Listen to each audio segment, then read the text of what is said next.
So, welcome back to my kitchen after a long summer. I'm finally back in the kitchen, and what better recipe to brighten up quite a miserable day out there. So today we're going to be cooking Bhindi Bhaji, which is quite a popular Indian restaurant or Pakistani or Bangladeshi restaurant side dish, and if you're a vegetarian you can eat it as a main. It's really great. And Bhindi Bhaji, Bhaji means fry, Bhindi means okra or lady's fingers, and you can see it at the top left here. That's two really good handfuls of very fresh okra from the market this morning, cut up into quite small slices and fried, just to take the slime away. A lot of people don't like the slime, but I like to soften it and then add it to the dish later. Next to that we have two medium red onions that are finely sliced. The finer they're sliced the better because they cook quicker. This is quite a dry dish, so and next to that we have a good generous amount of freshly chopped coriander, and here we have about 6 very ripe tomatoes that are cut up into quarters. They've been de-seeded, and yeah, I like to use them when they're nearly wilted. They're the best for making sauces. You definitely don't want to use that horrible plasticky orangey you know, the tomatoes in the supermarket. So they're really good quality tomatoes. Really, I think they're from Turkey, but any red tomatoes do, very ripe. Okay, next to that we have 1.5 teaspoons of coriander powder. We have some just under a teaspoon of Himalayan rock salt. Next to that we have some Kashmiri chili powder, probably about 2/3 of a teaspoon. Next to that we have just over 1/3 of a teaspoon of turmeric powder, haldi. Next to that we have some cumin, about 1 teaspoon, just under 1 teaspoon. And this little bowl here is a mix of 4 different spices. We've got a touch of cumin seed, we've got a touch of fenugreek seed, we've got about just over half a teaspoon of black mustard seed, and we've got 1 dried chilli broken up into 4 pieces. And we have some chat masala here. Chat means to lick. It's really quite an addictive little spice, very popular in India for usually when you're eating something with fruit or something, you know, you name it, you can put it on guava, papaya. It's really nice, and it adds a sour flavour. We're going to be using just under half a teaspoon of that. Next to that we have some fresh green chilies, about 2 or 3. Obviously you can adapt any chili to your taste. I like mine quite spicy. Next to that we have some ginger powder, that's ginger paste. Next to that we have some freshly chopped slivers of elephant garlic. You can use any garlic you want. There's about 2 or 3 cloves there. And last but not least, we have a little bit of garam masala. Okay, we're ready to cook. So first of all, I've just heated up about 3 or 4 tablespoons of oil. I like to use rapeseed oil, and I've made sure that oil's hot, and now we're going to add our tempering spices, which is the fenugreek seed, the cumin seed, the mustard seed, and the dried red chilies.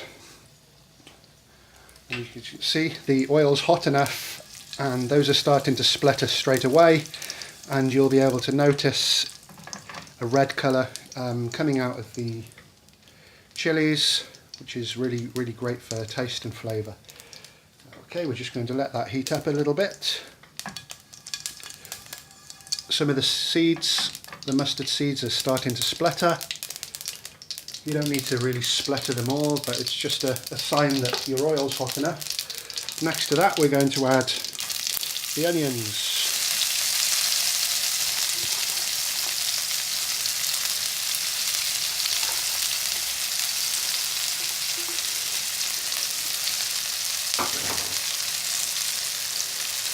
And we're just going to give that a little stir. Make sure those spices make contact with the onions. It'll stop them burning. And we're going to give that a little stir just so the onions start browning, and we'll come back to that in a moment. So those onions have been frying off now for about 2 minutes. They're starting to stick to the bottom and cause a little browning in the bottom of the pan. So now it's time to add the ginger paste, and that's just fresh ginger blended with some oil. Just going to make sure that sizzles to reduce the moisture content, and then we're ready for the garlic. Going to turn the heat down slightly for this.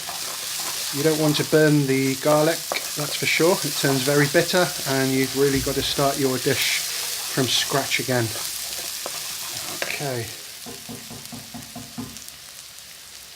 And we'll come back to that in a moment. Okay, next, that's starting to all brown nicely. It's time to add our water content, which is the tomatoes. And what I like to do is stir the tomatoes around until there's enough moisture in the pan so that browning at the bottom of the pan actually comes off and absorbs into the rest of the ingredients. That's where you get your great flavour. Give that a stir.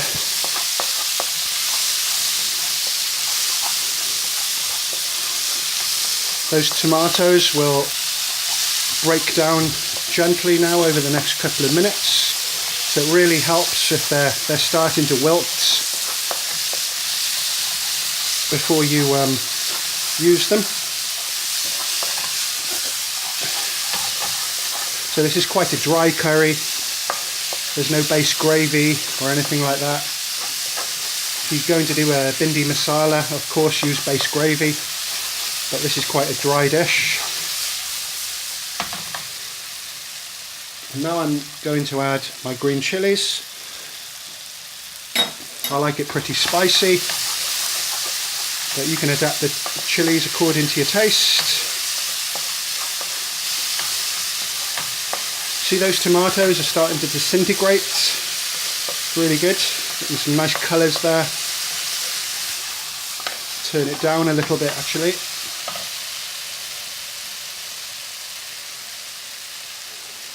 Right, next it's time for the salt.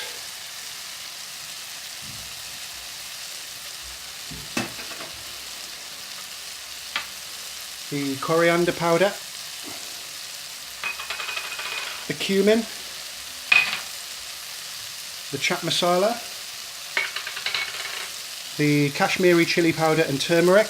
Always add the turmeric last, it's a very delicate spice. And one thing I didn't mention in the ingredients is the lime. I've got some fresh lime there, about half. I'm going to add some lime now to balance that flavour. Some people think the chaat masala is enough to sour the dish, but I like to use both. Right. Give that a good stir now for about a minute, and we'll come back to that.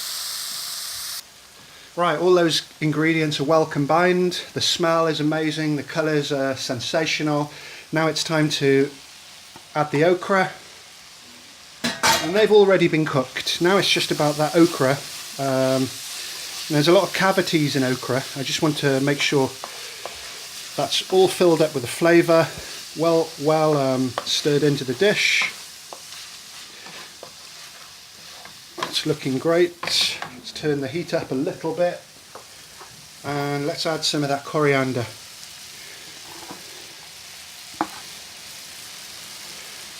Coriander doesn't really need to cook. I just like to wilt it in at the end. It reduces in volume. So there we go, starting to get the desired look now. Right, we're nearly there actually.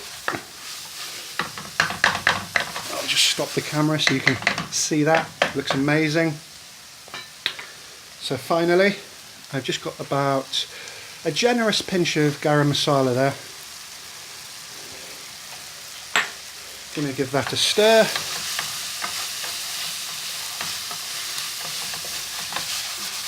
So a really quick, simple, easy dish. Anybody can cook it. It's amazing. Flavours, colour, and that's about it. So I'm going to turn that off, and next time we're going to serve. Come back in a moment. So here we are with the finished dish. Just add a little bit of tomato to the side, and I did save a little bit of the coriander, not that you need it, just as a garnish.